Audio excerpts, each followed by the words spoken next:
Cristina Fernández de Kirchner, y esto está diciendo allí en Avellaneda. Vamos rápido el encuentro. Ya está Hernán Lacunza, en un ratito hablamos con él. 6 días antes nos habían citado a Comodoro Pi con Axel, a mí también como expresidenta, Axel como exministro de Economía, por aquella causa armada entre gallos y medianoches, o entre opositores y jueces, mejor, ¿no? Porque gallos y medianoche no arman ninguna causa. Vamos a hablar sin eufemismos en la Argentina, por favor. Bueno, y allá fuimos en una movilización maravillosa que nunca me cansaré de agradecer a aquellas organizaciones políticas que contra viento y marea, bajo presiones y amenazas, fueron a acompañarme allá a Comodoro Pi abajo de la lluvia. Nunca los voy a olvidar y nunca me voy a cansar de agradecerlo. A los 6 días vinimos acá y también la gente maravillosa. ¿Y por qué recuerdo esto? Porque comenzaba en el país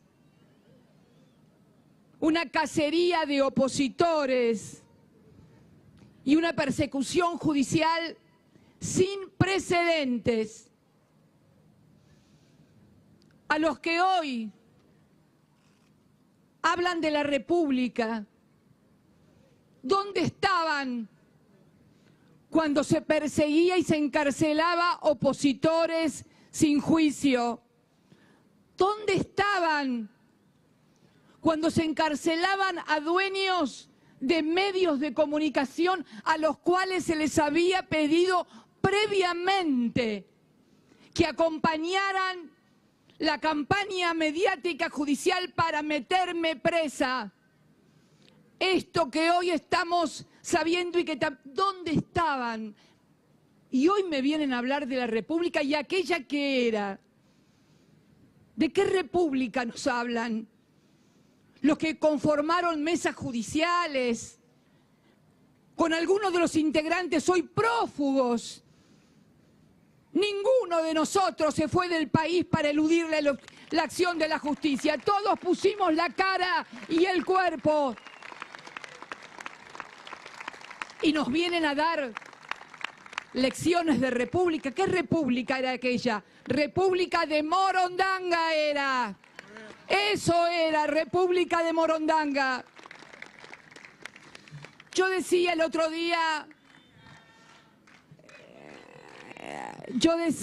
día en Escobar, cuando presentamos las listas aquel día, la necesidad de hablar con seriedad, con objetividad, para poder debatir y discutir en una Argentina que realmente lo necesita. Y la verdad que siento que muchos candidatos y candidatas que hablan parece que concibieran a la política como una película de cine continuado. ¿Vieron esos cines continuados donde la película empieza cada vez que uno llega? No, no. La política no es un cine continuado donde la película empieza cada vez que uno llega o cada vez que uno es candidato. Ayer nomás escuchaba a uno decir, no, porque los últimos 20 años que viví, 20, ¿quieren hablar de los últimos 20 años? Hablemos de los últimos 20 años. Hablemos del año 2001, cuando esa primera alianza de un partido, sí me acuerdo de Néstor, ahora viene lo de Néstor, tranquilos, que ya llega Néstor, siempre llega. Y de aquella primera alianza en la cual muchos de los candidatos que hoy hablan de república y de lo mal que está todo, eran ministros de aquel gobierno de la primera alianza, donde el viejo partido Centenario Radical en aquel momento había hecho una alianza con el progresismo naciente en la Argentina. Acá hay un compañero que fue intendente por esa alianza aquí en Avellaneda también y formaba parte de esa alianza radical progresista.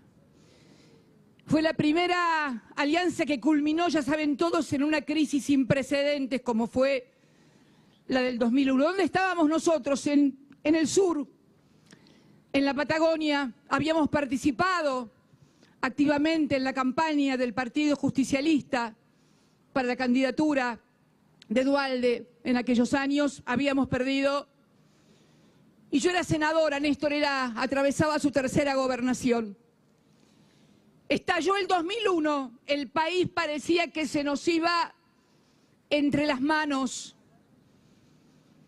Megacanje, blindaje, propuestas de no arancelar o de arancelar la universidad que provocaron que un ministro fuera, hoy candidato, echado a patadas por la franja morada de aquel entonces que le exigió la renuncia. Esa era la Argentina. Y llegó Néstor en el 2003, el presidente,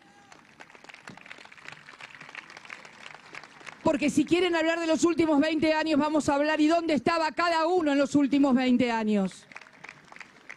Y llegó Néstor, el presidente menos votado. Creo que, ahí lo veo a Leopoldo, creo que lo votaron menos que a Ilia, ¿no? Ilia sacó, bueno, acá me señala Leopoldo Moró que Néstor tuvo 2 puntos menos que don Arturo Ilia, que había sido elegido por el 24, y pico % de los votos, frente a un peronismo que estaba proscripto y no podía participar en las elecciones. Y aquel presidente, que fue el menos votado de la historia, hizo historia. Porque de esto se trata, como decía Máximo el otro día en un acto en Cañuelas. No hay lugares chicos, los lugares siempre los hacen los dirigentes, lo hacen los hombres y las mujeres que lo ocupan. Y ese hombre desendeudó a la Argentina del Fondo Monetario Internacional en el año 2005. Estábamos endeudados con el fondo desde el año 57 en adelante. Muchos de ustedes no habían nacido, y el fondo ya estaba en la Argentina. Año tras año venían las misiones y había que volver a renegociar y reendeudar y renegociar y reendeudar y reendeudar, y además las condicionantes a las políticas. Esto no se puede hacer, las jubilaciones no se pueden aumentar. Por eso cuando Kirchner llega al gobierno, los jubilados ganaban 200 mangos por mes. Por eso, porque había políticas públicas manejadas desde afuera. ¿Y qué hizo? ¿Qué hicimos? Porque obviamente él conducía y el resto, como en todo proceso político, va, acompaña, gestiona, va adelante en un proceso virtuoso. Reestructuró la deuda en el 2005, reestructuré yo la otra parte que había quedado en el 2010 y llegamos al 2015 después de 3 gestiones de gobiernos con el nivel de endeudamiento. El fondo no estaba más y llegamos con el nivel de endeudamiento más bajo de la historia. ¿Saben quién lo dijo? No yo.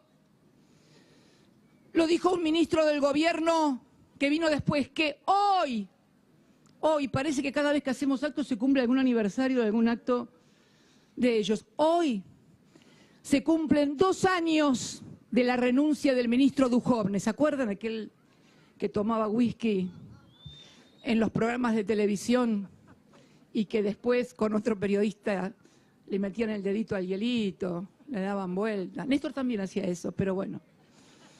Y le metían el dedito así, daban vuelta. Bueno, ese fue ministro. Y ese dijo públicamente cuando le preguntaron, cuando recién iniciaba su gestión como ministro de Economía, que en realidad el gobierno anterior, o sea, nosotros, habíamos dejado un nivel de endeudamiento mínimo, casi escandalosamente mínimo. Dijo, palabras más, palabras menos. Y yo siempre me pregunto cuando pasan estas cosas y cuando llegan estos momentos, ¿Por qué cada uno de nosotros, hombres y mujeres, pensamos de distinta manera, actuamos de distinta manera o votamos de distinta manera? Yo también cuando venía para acá, Sergio, venía pensando. Y venía pensando, ¿por qué me hice peronista, por ejemplo? Y me hice peronista, en mi casa mi viejo era feroz, antiperonista, mi mamá, mi abuelo y mi tía muy peronistas. Y me contaban, mi abuelo también había trabajado en los frigoríficos de Berisso y Ensenada, Jorge, y nos contaban lo que había sido los derechos de los trabajadores. Y fíjate que mi familia no es porque hubiera recibido una casa, la casa que todavía vive mi hermana fue una casa hecha por nosotros, en un terreno hecho por nosotros. No era que hubiéramos recibido un juguete, una bicicleta, yo cuando era chiquitita, bueno, era muy chiquitita, tenía 2 años, pero, o un juguete, no. Era el cúmulo, los activos que tiene una sociedad en derechos y empoderamientos de hombres, de mujeres, de ancianos, de niños. Y abrazamos el peronismo. ¿Puedo explicar por qué soy peronista? También después, estos 15 años virtuosos, hoy lo decía recién Axel, ayer en La Matanza inaugurando esa universidad que comenzamos durante nuestra gestión y que estaba a medio terminar cuando fue las elecciones de Unidad Ciudadana en el 17. Ahí cerramos campaña, ¿no, Fernando? Ahí cerramos campaña. O días antes el Plan Cunita, o el Progresar, la beca para los estudiantes, o el Procrear, las viviendas para los sectores medios, o el Conectar Igualdad, o las viviendas sociales, o la jubilación para las amas de casa en la República Argentina, o el estatuto y ley para el personal de trabajo de casas de familia, que la propia Evita confesaba que nunca había logrado ella poder sancionar esa ley que consagraba los derechos y garantías de los hombres y mujeres que trabajan ayudando en las casas de familia. El poder tener un trabajo bien remunerado, la asignación universal por hijo para aquellos que no conseguían un trabajo formal, registrado, y que eso los ayudaba con las changas. En fin, si alguien no se hizo peronista en esos 12 años y medio de gobierno, podrá decir que es kirchnerista. A lo mejor Néstor siempre decía que nos dicen kirchneristas para bajarnos el precio. No, le decía yo. No, Néstor, no es eso. Hay mucha gente que no vivió el peronismo, que nadie le contó nada del peronismo y que vivieron esto, y entonces no es que le bajan el precio, se sienten kirchneristas porque no tuvieron experiencia del peronismo. Pero te digas peronista o te digas kirchnerista, ¿sabés por qué sos? Podés dar razones de por qué sos. Yo me pregunto, los que son macristas, los que son de Cambiemos, ¿por qué son? ¿Hay razones? ¿Pueden invocar derechos, garantías, ideas, símbolos, cosas? No, ¿saben qué es? Muchas veces, en su gran mayoría, es el odio hacia el otro, hacia el que no aceptan, hacia el que sienten diferente, al que no quieren. Y yo creo que esto debe cambiar en la República Argentina. Debemos poder decir por qué queremos esto. La verdad que en todo este tiempo que le ha tocado gobernar a Alberto, difícil, duro, se la pasan atajando penales, porque la verdad que este es un partido que no se pudo jugar. Y eso que no sé de fútbol. Pero este es un partido que no se pudo jugar. De entrada no hubo ni primer tiempo ni segundo. Hubo que salir a atajar penales con la pandemia, nada más. Con el IFE, con el ATP, con la ley para que no despidan gente,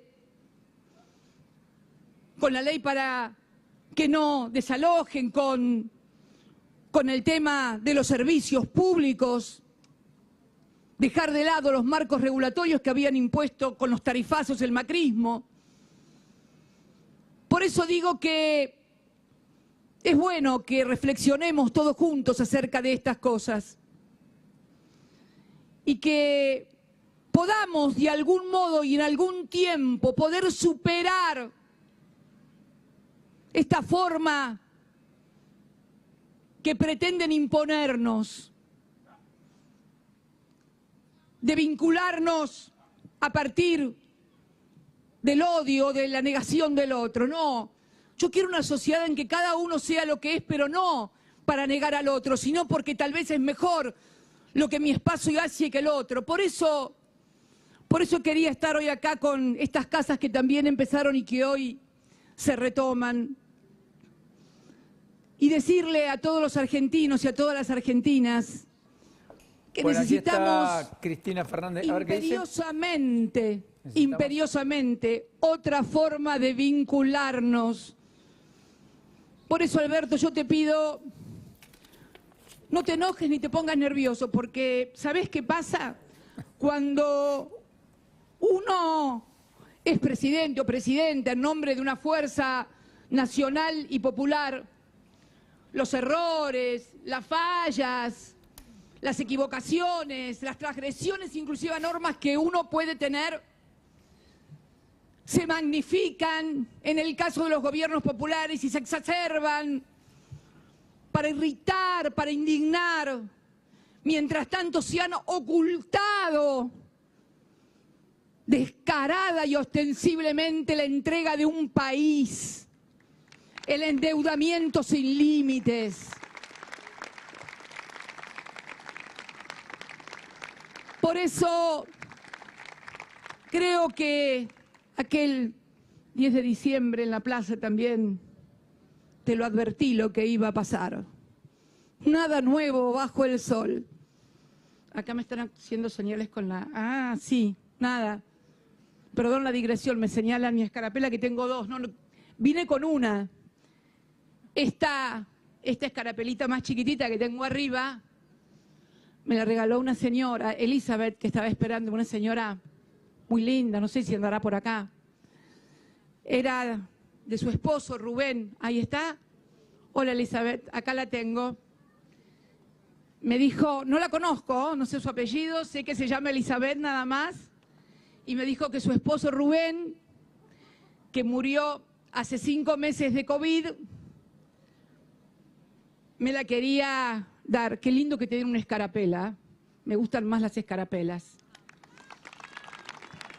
Gracias.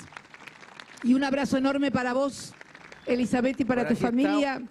Y una flor en toda la dimensión, Cristina Fernández de Kirchner, primero defendiendo la gestión y el gobierno, cobijando a Alberto Fernández, dejándolo chiquito, diría yo, en términos políticos,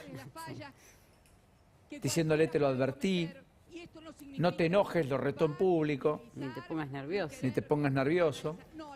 Y recién diciendo prefiero la escarapela de los familiares de los muertos por COVID, no las piedras. Después del acto de ayer, ensordecedor en el silencio, de muchos que llevaron su dolor a Plaza de Mayo, a Olivos, a distintas plazas en distintos lugares de la Argentina. Volvió al pasado, volvió a Néstor Kirchner, volvió al 2001. Oscar Labordes, quien estaba allí, el intendente de Avellaneda que gobernaba bajo el gobierno de la Alianza Radical desde el 99 hasta el 2001, es funcionario del actual gobierno. Dato curioso, Malena Galmarini al lado de Martín Guzmán, estaba el gabinete en pleno. Hay que votar para el lado del pueblo, dijo Cristina, este es el lado del pueblo.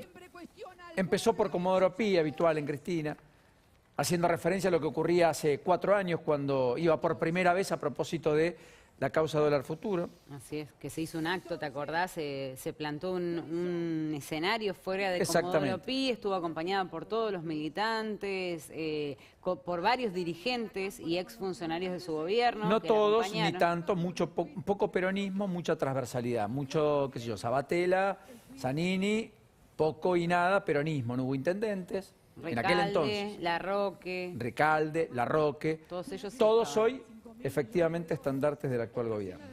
Habló de República de Morondanga. Eso dijo que había bajo el gobierno de Macri. Que habían hecho un acuerdo entre opositores y jueces para con causas armadas encarcelar sin juicio a los opositores, así lo definió. Habló de una persecución judicial sin precedentes. Le tendió un puente una vez más a su amigo, al que tiene lo que tiene, básicamente porque el poder político lo cobijó y le dio. Cristóbal López, hablando de los dueños de medios que estuvieron presos. Habló de Pepín Rodríguez Simón. Sí. Pepín Simón. Pepín Rodríguez Simón. Pepín Rodríguez Simón, muy bien. El prófugo del macrismo, así lo llaman ellos. Exactamente, que está en Uruguay, pidió asilo político. Este es un partido que no se pudo jugar, dijo en términos futboleros. Se la pasan atajando penales, le dijo al gobierno y al gabinete. Es una Cristina también en dimensión electoral. Es bien distinta a la de diciembre, cuando dijo hay funcionarios que no funcionan. Acá lo que está viendo es que hay tanta debilidad y tantos problemas en la gestión, salvo excepciones, que ella tiene que cargarse al hombro la defensa del gobierno. Por eso digo que hay una expresión política en su máxima dimensión de parte de Cristina Fernández de Kirchner, que entiende mejor que nadie, da la impresión, la debilidad política del propio presidente. Y por eso ahí va a cobijarlo y va a defenderlo. Esta es una demostración no de fortaleza, sino de la debilidad del presidente. Y además déjame agregar algo, Paulino, que tiene que ver con esta remarcación que hace constantemente y lo ha hecho en todas las causas judiciales en las que ha tenido que